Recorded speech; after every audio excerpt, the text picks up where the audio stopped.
G'day YouTubers, Tinker O'Toole again here with another video. Here today I want to show you the best chainsaw in the world that was ever made.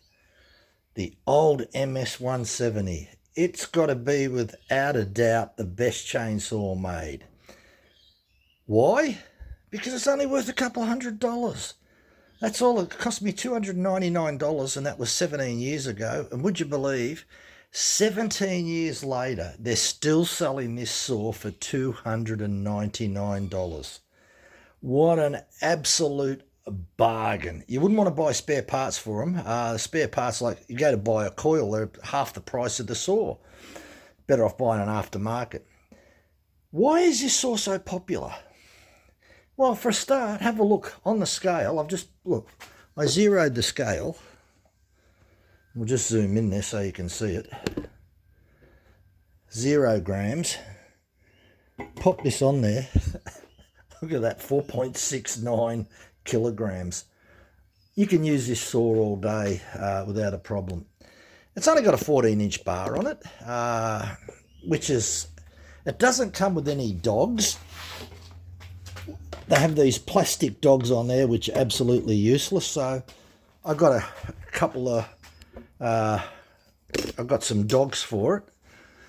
They stick out a little bit. You lose a little bit of the bar because of that, but that's no big deal. The saw itself is only 30cc saw, so the filling of the fuel and oil is done by these caps, so you've got to have a fairly large screwdriver. That's not a problem. What do you expect for a couple $100 saw? 17 years of service. Oh my God. I tell you what, I've had much more expensive saws that have caused me more trouble than this saw. In the 17 years that I've had this saw, and that was in 2007, absolutely never had any problems with this saw whatsoever. The only thing that I would say about this saw, it's got the most pathetic air filter system. It's just a piece of felt, but nonetheless, if you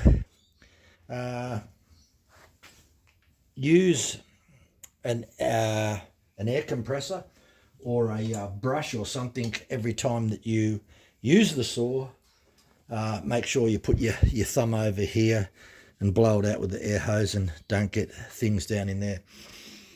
You don't have carburetor adjustments.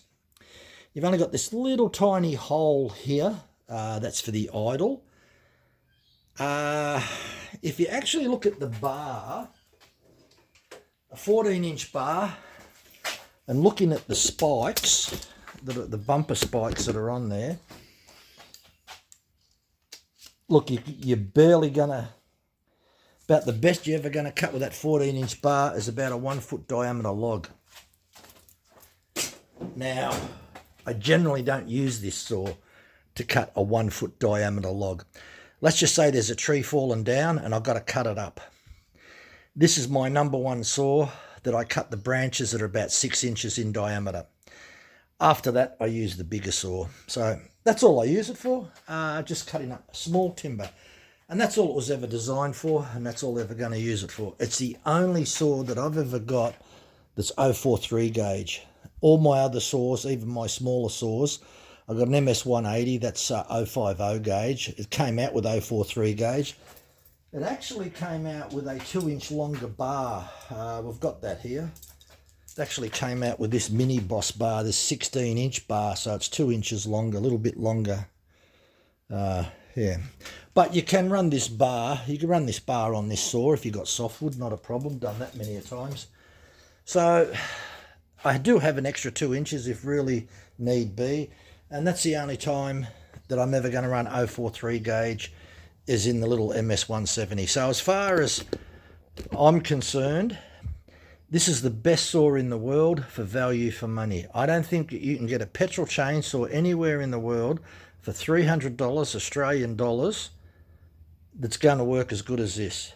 Anyway, that's my take on it. I'll be interested to see what others have got to say. Thanks for watching. Bye for now.